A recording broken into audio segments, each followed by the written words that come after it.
जय जोहार संगवारी मन, आप मन सबके आपके अपन परिवार आसमा सिविल एकेडमी में मैं इशार अहमद आप मन सबके जोहार स्वागत करत हूं और आशा करत हूं कि आप सब मन स्वस्थ हवो और बिल्कुल मस्त हवो।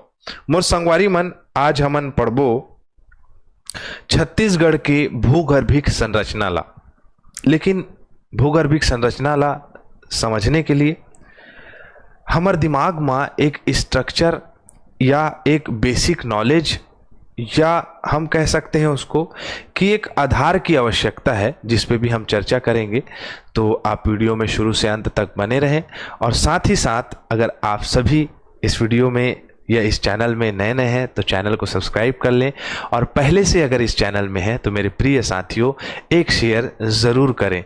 चाहे आप वीडियो को अभी देख रहे हैं या 2 दिन बाद देख रहे हैं या 4 दिन बाद देख रहे हैं या 2 महीने बाद देख रहे हैं, वीडियो को शेयर ज़रूर करिएगा, क्योंकि आपके सपोर्ट से, आपके शेयर से हम जो है धीरे धीरे आगे की ओर बढ़ रहे हैं। ठीक है, चलिए आइए एक सकारात्मकता के साथ अपना सत्र की शुरुआत करते हैं।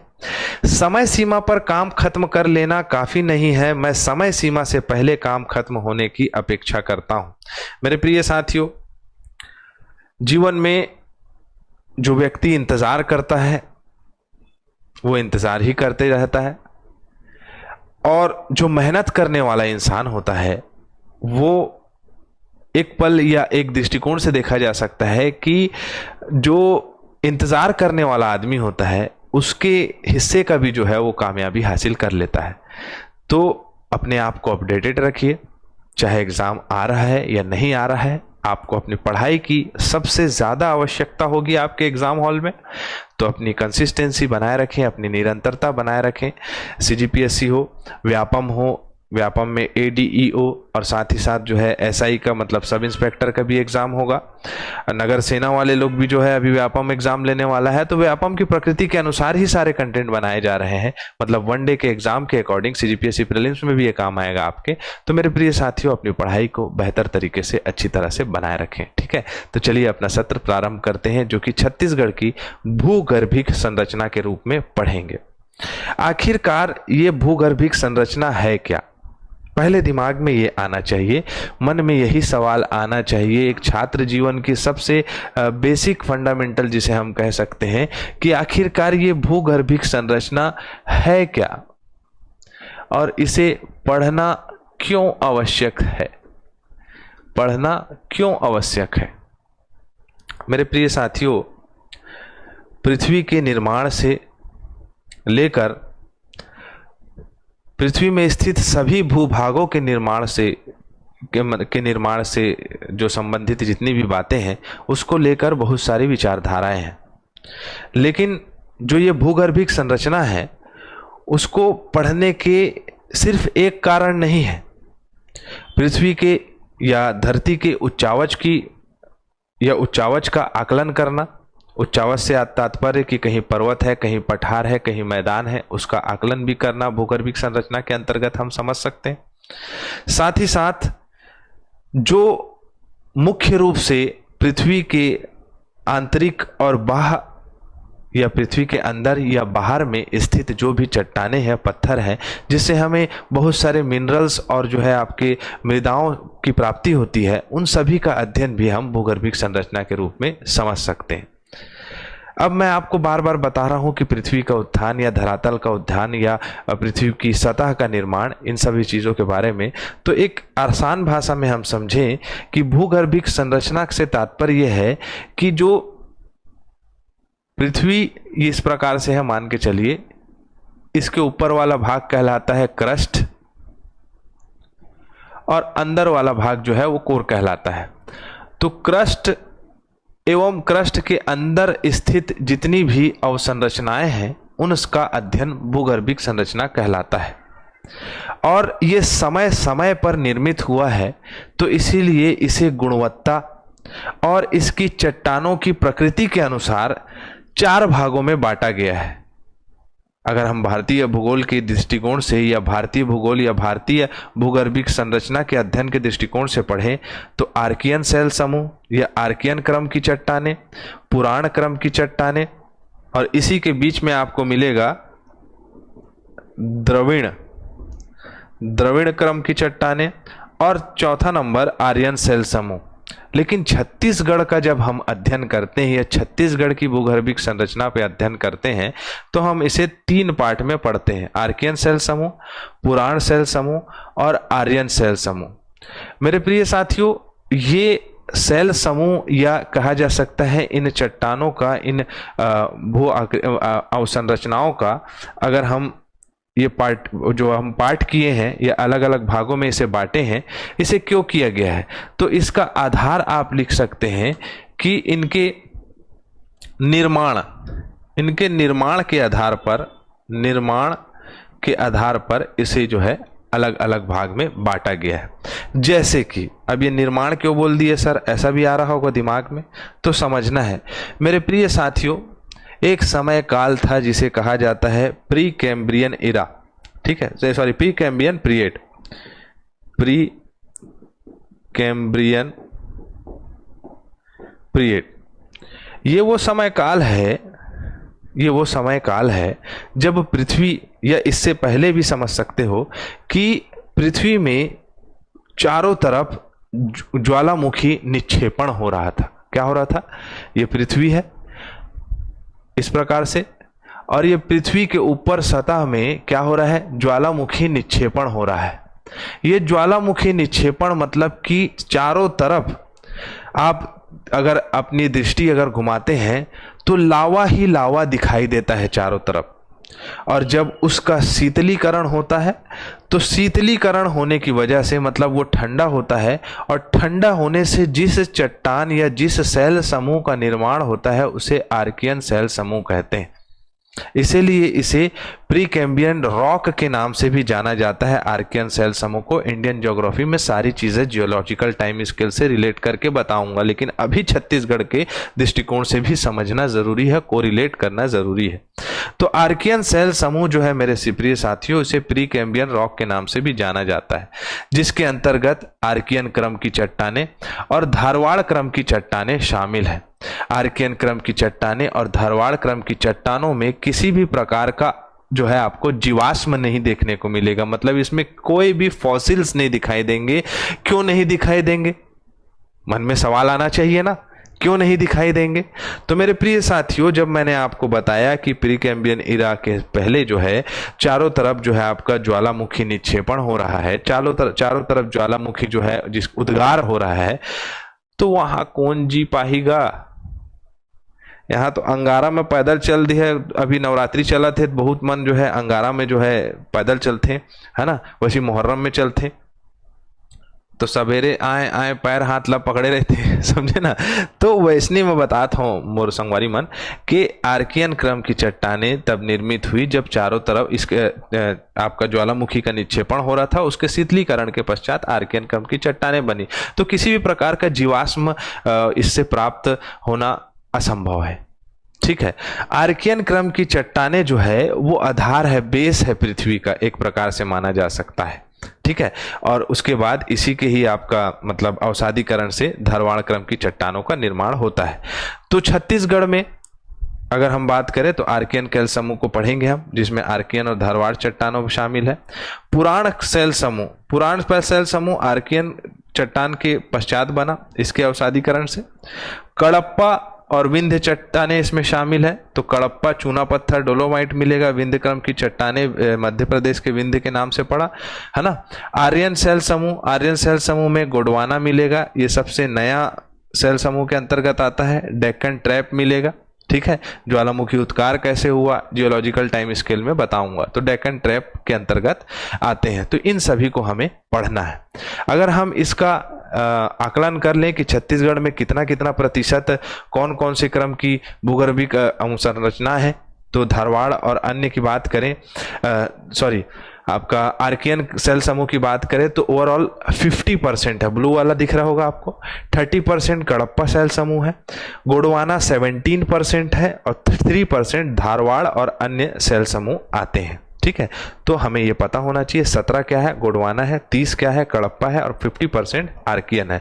देन बाकी जितना चीज बचता है वो आपका 3% है, जिसमें धारवाड़ शामिल है, ठीक है। आपको आर्कियन क्रम की चट्टानों में क्या मिलेगा मालूम है? नीस और शिष्ट क्रम की चट्टानें, जैसे ग्रेनाइट सुने होंगे आप लोग, ग्रेनाइट जो है वो आर्कियन क्रम की चट्टानों के अंतर्गत आता है। ठीक है, चलो हम आगे बढ़ते हैं। अब ये समझना है मेरे साथियों, जैसे कि मैंने बताया आपको कि आर्कियन की आपका अवसादीकरण की वजह से किसका निर्माण हुआ, तो धारवाड़ का निर्माण हुआ। ये रॉक साइकिल बोलते हैं इसको, जो कि 3 क्रम की चट्टानें आपको देखने को मिलेगी। इंग्लिश में लिखा है, हिंदी में बता दूंगा। जैसे कि एग्नियस रॉक दिखाई दे रहा है आपको, जिसको हम किस नाम से जानते हैं, अग्नेय, अग्नेय चट्टानें। ये अग्नेय चट्टानें कैसे बनती है, तो पृथ्वी के अंदर स्थित जो मैग्मा है, जो लावा है, क्या है, जो लावा है, उसके उत्सर्जन पश्चात जो चट्टानें बनेंगी वो क्या कहलाएगी, तो वो कहलाएगी आपका इग्नियस रॉक, या जिसे हम अग्नेय चट्टानें कहेंगे। समय किसी के लिए रुका है क्या, नहीं रुका है, तो समय का पहिया आगे बढ़ेगा और यही अग्नेय चट्टानें, मान के चलो ये अग्नेय चट्टान है, इसके ऊपर वेदरिंग होगा। मतलब वेदरिंग से तात्पर्य इसमें जो है आपका वर्षा होगी, वर्षा होगी, इसमें जो है सूर्य का ताप बढ़ेगा, इसमें जो है ठंड पड़ेगी। और आपको पता होना चाहिए, आप लोग देखे होंगे सड़क, जब सीमेंट वाला सड़क बनाया जाता है तो उसको बीच बीच से काटा जाता है, और जबरदस्ती फोकट मारी नहीं काटते हैं, इसलिए काटते हैं क्योंकि उसमें वेदरिंग का इफेक्ट कम हो। वेदरिंग का मतलब ये है कि सीमेंट की जो प्रकृति होती है या किसी भी चट्टान की प्रकृति होती है, वो ठंडी के समय में सिकुड़ता है और गर्मी के समय में फैलता है, तो वो वेदरिंग जो है उसमें इफेक्ट ना करे, इसलिए रोड के बीच में जो है मार्क कर दिया जाता है, कटिंग डाल दी जाती है। ठीक है, तो वैसे ही आसान भाषा में हम समझते हैं, तो वेदरिंग होगा किसके ऊपर, इग्नियस रॉक के ऊपर या अग्नेय चट्टानों के ऊपर। और अग्नेय चट्टानों के ऊपर जब आपका वेदरिंग होगा तो वो क्या होगा, वो क्या होगा, उसका क्षरण होगा। क्षरण होगा तो वो कहाँ जाएगा, क्षरण होके ये ट्रांसपोर्टिंग होगा, उसमें क्षरण होगा, मान के चलो ये टूट टूट के आगे बढ़ा, हवा लेके जा रहा है, पानी लेके जा रहा है, ठीक है, उसको क्या करेगा, जमाते जाएगा। ठीक है, उसको क्या करेगा, जमाते जाएगा। अब जमाते जाएगा, फिर उसमें ताप बनेगा, मतलब किसी जगह में जमा दिया, फिर और उसके ऊपर जमते जा रहा है, उसके ऊपर और जमते जा रहा है, उसके ऊपर और जो है चट्टानें जमते जा रही है, लेयर के ऊपर लेयर बनते जा रहा है, लेयर के ऊपर लेयर बनते जा रहा है। तो जब लेयर के ऊपर लेयर बनते जाएगा तो फिर उसके बाद उसमें हाई टेम्परेचर की वजह से, समझ रहे हो, और आपका हाई प्रेशर की वजह से, ठीक है, हाई प्रेशर और हाई टेम्परेचर की वजह से उसमें सेडिमेंटेशन होगा, या कहा जा सकता है उसमें जो है आपका क्या है, अवसादीकरण होगा, और अवसादीकरण की वजह से सेडिमेंट्री रॉक या अवसादी चट्टानें बनेंगी। ठीक है, अब यही इग्नियस रॉक और यही सेडिमेंट्री रॉक, समय का पहिया आगे बढ़ेगा, समय का पहिया आगे बढ़ेगा, इसमें भी क्षरण होगा, इसमें भी क्षरण होगा, सेडिमेंट्री रॉक में भी, इसमें आपका इग्नियस रॉक पे भी क्षरण होगा, मतलब अग्नेय चट्टानों का भी क्षरण होगा, आपका अवसादी चट्टानों का भी क्षरण होगा। तो इनके क्षरण से किसका निर्माण होगा, ये अपनी काया को क्या कर देगा, ये अपनी काया का अंतर कर देगा, काया में क्या ले आएगा, ये अपने काया में अंतर लेके आ जाएगा, इसीलिए इसको क्या बोल देंगे, कायांतरित, कायांतरित, कायांतरित चट्टान। ठीक है, अगर समझ पाए होगे तो ठीक है, नहीं समझे होगे तो इंडियन ज्योग्राफी में भी समझाऊंगा, लेकिन इस वीडियो को एक बार फिर से समझ लेना कि अग्नेय चट्टान क्या होता है, अवसादी चट्टान क्या होता है और कायांतरित चट्टानें क्या होती है। इसी को ही रॉक साइकिल बोलते हैं और ये चलते रहता है कंसिस्टेंट। ठीक है, अब हम बात करेंगे छत्तीसगढ़ में आर्कियन सेल समूह के बारे में। आर्कियन सेल समूह जो है वो आपका छत्तीसगढ़ में 50% है। आइए देखें, ये जो आपको दिख रहा है व्हाइट कलर का मार्क दिख रहा होगा आपको, ये जितना एरिया है, ये जितना एरिया आपको दिखाई दे रहा है, व्हाइट वाला जो मार्क दिखाई दे रहा है मेरे प्रिय साथियों, ये पूरा का पूरा क्या है, तो आपका आर्कियन क्रम की चट्टानों से पूरा का पूरा भरा हुआ है। 50% क्षेत्रफल घेरता है, प्राचीन है, सबसे प्राचीन है, कठोर है, जीवाश्म नहीं है, बहुत गहराई में पाई जाती है। जैसे कि मैंने बताया, धरती का क्या है, धरती का बेस है, धरातल है। लावा ठंडा होने के बाद प्रारंभिक प्री कैम्ब्रियन महाकल्प में बना था। जिसमें ग्रेनाइट है, नीस है, क्वार्ट्स है, हॉर्नबेल्ट है, ये सभी चट्टानें शामिल है। मुख्य रूप से कहाँ कहाँ मिलता है, तो पूर्वी बघेलखंड का पठार, जसपुर सामरी पाट प्रदेश ऊपर दिख रहा है, महानदी बेसिन में ये दिखेगा, दंडकारण्य के पठार में पूरी तरह से ये देखने को मिलेगा आपको। ठीक है, आगे बढ़े चलो। धारवाड़ क्रम की चट्टान, ये किससे बना है, ये आर्कियन चट्टान के क्षरण और निक्षेपण से बना है। क्या है, तो ये कायांतरित चट्टाने हैं, सॉरी कायांतरित बोलता, अवसादी चट्टाने हैं। ठीक है, अब जो है कर्नाटक के धारवाड़ जिले में पाया गया था सबसे पहले, तो इसका नाम धारवाड़ रख दिया गया। सबसे पुरानी अवसादी चट्टान है, जैसे कि मैंने बता दिया, प्रारंभिक प्रीकैम्बियन महाकल्प में बना था, ये भी बता दिया। आर्थिक दृष्टि से सबसे महत्वपूर्ण, ये सबसे ज्यादा इसमें मिनरल्स पाए जाते हैं, आर्थिक दृष्टि से ये चट्टान बहुत उपयोगी है, जिसमें स्लेट, क्वार्ट्ज, लौह अयस्क आदि पाए जाते हैं। ठीक है, खैरागढ़ श्रेणी 60 करोड़ वर्ष पूर्व है, कडप्पा के पूर्व, नांदगांव कडप्पा के बाद ये शैलें हैं, मुख्य रूप से खैरागढ़ श्रेणी के पास में। ठीक है, चलें आगे। तो अब बात करते हैं हम छत्तीसगढ़ में इन चट्टानों को, मतलब धारवाड़ क्रम की चट्टानों को किस प्रकार से वर्गीकृत किया गया है। तो देखो, चिल्फी सीरीज, ये मुंगेली वाला भाग है ना, कबीरधाम वाला, ऐसे छत्तीसगढ़ है। ये चिल्फी सीरीज कैसे दिखेगा, देखो ये छत्तीसगढ़ बना, ठीक है, ये वाला बेल्ट, ये पूरा ऐसे। ठीक है, देखो इसमें मुंगेली, कबीरधाम, राजनांदगांव जिला ये सभी शामिल होगा। यहाँ मिलेगा क्या क्या, तो आपका मैग्नीज, सेलिसाइट, क्वार्टजाइट, सिस्ट स्टोन, ये सब जो है यहाँ पर मिलेगा, ये धारवाड़ क्रम की चट्टानों में। दूसरा है सोना खान सीरीज, ये आपका ये इस प्रकार का बेल्ट, ये महासमुंद, बलौदाबाजार, ये ऐसे दिखाई देगा। ठीक है, ये महासमुंद जिले और बलौदाबाजार के पास आकार में फैली हुई है, उंगली के आकार में है ना, अंगुली के आकार में। क्वार्ट्ज आपका कांग्लोमरेट, स्लेट, क्वार्ट्ज आदि यहाँ मिलेगा। लौह अयस्क वाला क्षेत्र मिलोगे तो ये पूरा आपका ये इस प्रकार से रावघाट, दल्ली राजहरा वाला भाग है ना, दल्ली राजहरा, रावघाट, बैलादीला की पहाड़ियों में फैली हुई है। अयस्क, क्वार्ट्ज आदि मिलेगा, लौह अयस्क यहाँ सबसे ज्यादा मिलेगा। तो ये वाला बेल्ट बेसिकली ऐसे हम इसको बांट सकते हैं, किसको, तो आपका धारवाड़ क्रम की चट्टानों को। अब आ गए कडप्पा। कटप्पा ने बाहुबली को क्यों मारा, सबको पता चल गया है क्यों मारा है, क्योंकि राजमाता बोले रहती है। 30% सेकेंड लार्जेस्ट धारवाड़ चट्टानों के काया पे अंतरण होने के कारण बना, मतलब कायांतरित चट्टान है। बताया था कि एक है अग्नेय चट्टान, फिर उसके बाद अवसादी बनेगा, इसी से अवसादी बनेगा, अवसादी चट्टान, अग्नेय चट्टान, अवसादी चट्टान, और इसके क्षरण से क्या बनेगा, अवसादी चट्टान के या आपका अग्नेय चट्टान, ये दोनों हो सकती है ना, कायांतरित चट्टान है ना। तो ये क्या है, धारवाड़ से बना है। इसमें मिलेगा डोलोमाइट, चूना पत्थर, इसको कहा कौन कौन सी श्रेणी है, रायपुर श्रृंखला, ये पूरा बिलासपुर, बेमेतरा, बलौदाबाजार जिले तक के जाएगा। ठीक है, छत्तीसगढ़ का नक्शा छोटा सा बना देता हूं यहां पर मैं, इस प्रकार से ये बन गया। ये पूरा बेल्ट, ये वाला बेल्ट पूरा का पूरा डोलोमाइट क्षेत्र। ठीक है, सीमेंट क्षेत्र, जाओगे उरकुरा, इधर उधर तो पहुंचोगे तुरंत मिल जाएगा। दूसरा है चंद्रपुर। चंद्रपुर कहां पर है, तो चंद्रपुर वाले क्षेत्र में, ये उत्तरी कांकेर वाले भाग में। ठीक, यहाँ पास रायगढ़ जिले में, ये रायगढ़ जिले में यहाँ पर मिलेगा डोलोमाइट क्षेत्र। तो अलग अलग भागों में ये प्रॉपर फैला हुआ है, नक्शे में बना हुआ है। ठीक है, फिर है विंध्य चट्टान। विंध्य चट्टान प्रीकैम्बियन महाकल्प के समय बना है, छत्तीसगढ़ के उत्तर वाले भाग में कुछ भागों में आता है, ऊपरी विंध्य में, जिसके लिए छत्तीसगढ़ विस्तार नहीं मिलता है, ऊपरी विंध्य नहीं है यहाँ पर। निचली विंध्य में जैसे कि आप कहा जा सकते हो कि नदी घाटी क्षेत्र में, छत्तीसगढ़ के पूर्वी भाग में माना जाता है, लेकिन मेरे को तो मिला नहीं है, लेकिन आप पुस्तक के अनुसार याद रख सकते हो। ठीक है, चलो अगला है गोंडवाना क्रम की चट्टान, 17%।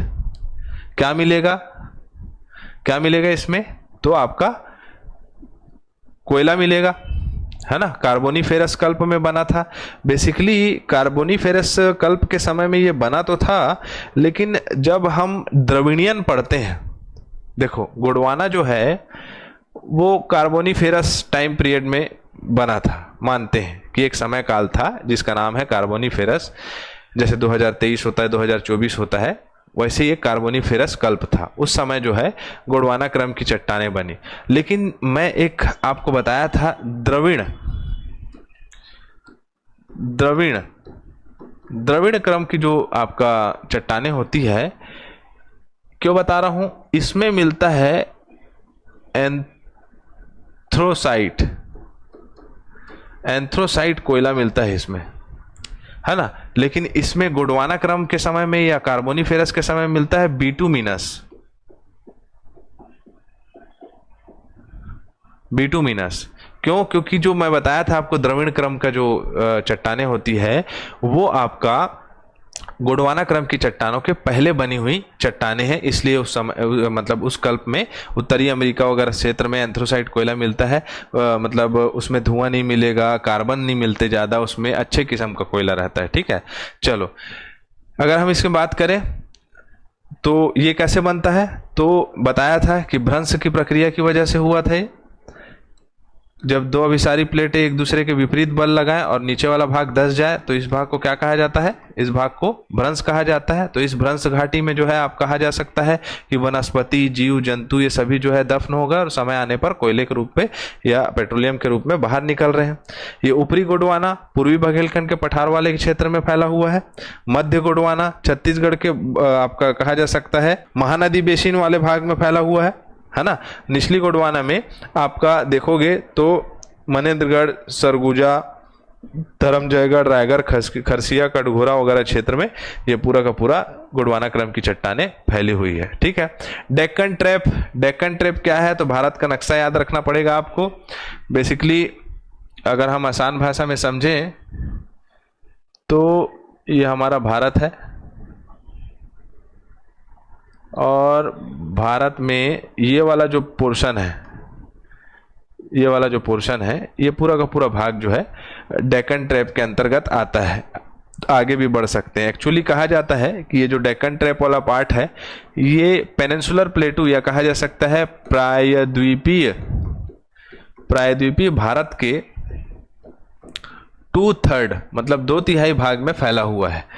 तो हमारे छत्तीसगढ़ में डेक्कन ट्रैप आता है, लेकिन बेसिकली बॉक्साइट वगैरह श्रृंखला देखने को मिलेगी जो कि सामरी पाट प्रदेश वाले क्षेत्र में इसका फैलाव देखने को मिलता है। हमारे उत्तर छत्तीसगढ़ में मान के चलो ये वाला भाग छत्तीसगढ़ का है, तो उत्तर छत्तीसगढ़ में जसपुर सामरी पाट प्रदेश है ना, वहां पर आपको इसका बॉक्साइट भंडारण देखने को मिलेगा। डेक्कन ट्रैप के अंतर्गत आता है। ठीक है, ट्रैप का मतलब क्या होता है? ट्रैप का मतलब होता है सीढ़ी, क्योंकि जब इस क्षेत्र में मैं जब आपको बताऊंगा इंडियन प्लेट यूरेशियन प्लेट से टकराता है तो इस क्षेत्र में जो है ज्वालामुखी उद्गार होता है।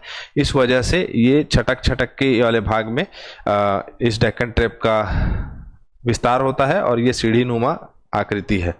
ठीक है, चलो प्रश्न कर लेते हैं। छत्तीसगढ़ में कितने प्रतिशत भाग में गोंडवाना सेल समूह है? तो 17% पार्ट में, है ना। 17% पार्ट में जो है आपका गोंडवाना सेल समूह है। कडप्पा 30%, 50% जो है आपका क्या है? तो आर्कियन का सेल समूह। छत्तीसगढ़ में कोयला किस युग की चट्टानों से मिलता है? तो गोंडवाना क्रम की। ठीक है, गोंडवाना क्रम की चट्टानों से कोयला मिलता है, गोंडवाना युग से मिला है। ठीक है, चलें आगे, आ जाओ। सरगुजा बेसिन की संरचना में किस क्रम की चट्टान अधिक है? सरगुजा बेसिन में अगर हम बात करें तो कौन सी है? गोंडवाना क्रम की चट्टानें। यहाँ लिखा हुआ है बस्तर बेसिन में आर्कियन और धारवाड़ मिलेगा, गोंडवाना में जो है आपका गोंडवाना मिलेगा, सरगुजा बेसिन में महानदी में कडप्पा मिलेगा, डोलोमाइट मिलता है। छत्तीसगढ़ में किस सेल समूह का विस्तार कम है? तो आपका किस सेल समूह का विस्तार सबसे कम है?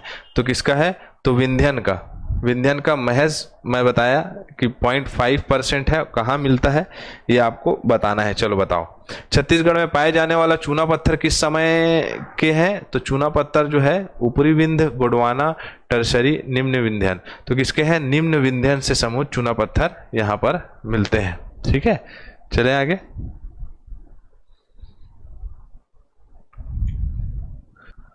अगला प्रश्न है, निम्न में से किस क्षेत्र में धारवाड़ सेल समूह का विस्तार नहीं है? भानुप्रतापपुर, दंतेवाड़ा, कवर्धा या कोरिया? तो कोरिया में धारवाड़ नहीं है, कोरिया ही होगा। कोरिया में मुख्यतः आपका गोंडवाना सेल समूह है, ना कि आपका धारवाड़ है। ठीक है, निम्न में से किस शैल समूह से बस्तर का पठार अधिकांश भाग आता है? तो बस्तर का पठार अधिकांश भाग आता है किसमें? तो आर्कियन में आता है ना, आर्कियन में आता है बस्तर का पठार। सी ऑप्शन सही हो जाएगा। छत्तीसगढ़ की भूगर्भिक संरचना में किस दो शैल समूह का विस्तार सबसे अधिक है? सबसे अधिक आर्कियन का है, आर्कियन है और आपका कडप्पा है। ठीक है, आर्कियन और कडप्पा होगा। 30% कडप्पा है और आर्कियन जो है वो 50% है। अभी तुलना किए थे, हम स्टार्ट में ही पढ़े थे। ठीक है, चलें आगे। चलो, छत्तीसगढ़ में निम्नलिखित भागों में कौन सा सबसे पुरातन शैल से बना है? तो कौन सा सबसे? रायपुर का उच्च भूमि क्या, देवरामपुर बेसिन क्या, बैलाडीला की पहाड़ी? तो बैलाडीला की पहाड़ी होगा, क्योंकि आर्कियन शैल समूह के क्षेत्र में आता है। सीधा दक्षिण में पहुंच जाना है। निम्न में से कौन सी चट्टानें जीवाश्म रहित चट्टान है और बहुत गहराई में पाई जाती है? आप लोगों को इसका आंसर देना है। यहाँ हमारा सत्र कंप्लीट होता है। इसी के साथ मैं इजाजत चाहूंगा। जय जोहार, जय छत्तीसगढ़।